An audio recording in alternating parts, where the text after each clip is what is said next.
Scott here, the Ozone Guy. In today's video, we're going to show you how to determine whether the lamps are on in the Big Blue without disassembling your ductwork. Stay tuned.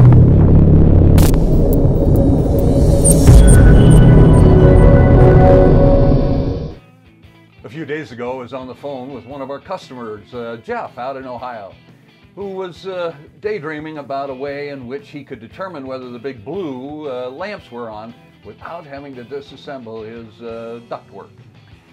And that reminded me of a conversation I had with one of our retailers out in Los Angeles, Evan, who tells his customers to cut, watch the video.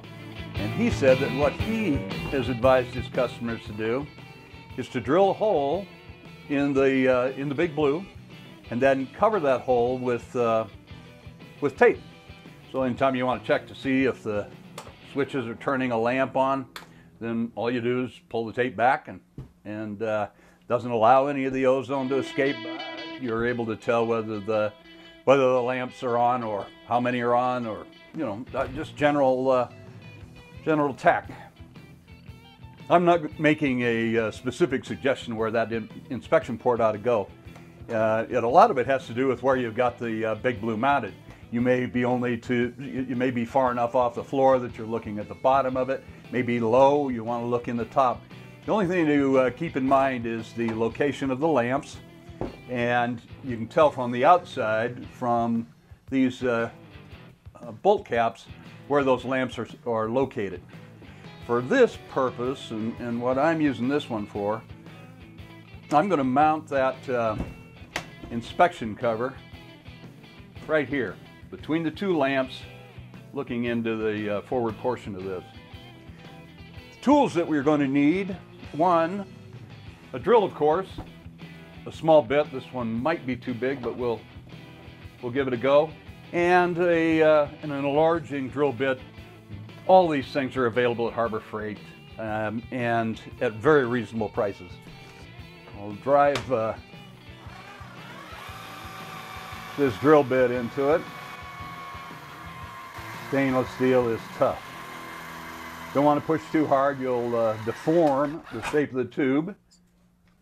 Now we'll take this step bit that allows me to enlarge the size of this hole without having to continuously change bits.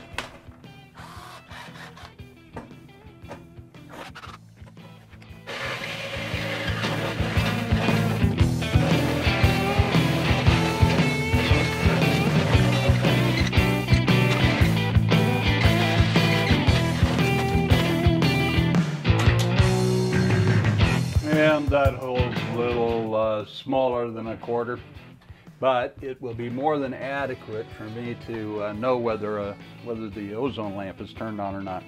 All right, so now the way this will work is, and again, I'm not looking directly into the hole.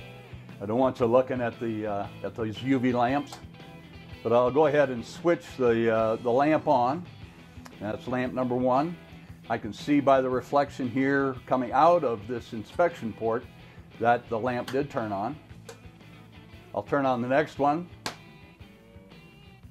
And now again, I can see the reflection, but I'm not looking directly at the UV lamp. And we'll go with the third lamp. And sure enough, there it is. As you're putting the tape on, go ahead and roll this corner, and it'll give you something to grasp the first time that you want to have a look to see whether this is working or not. Cover it back up, ready to go. No ozone escaping from there. So, thanks to Jeff, thanks to Evan. If you have any ideas for helping out your fellow gardener, and I know that there are those of you out there who have better ideas than I have, write us at www.blueairproducts.com.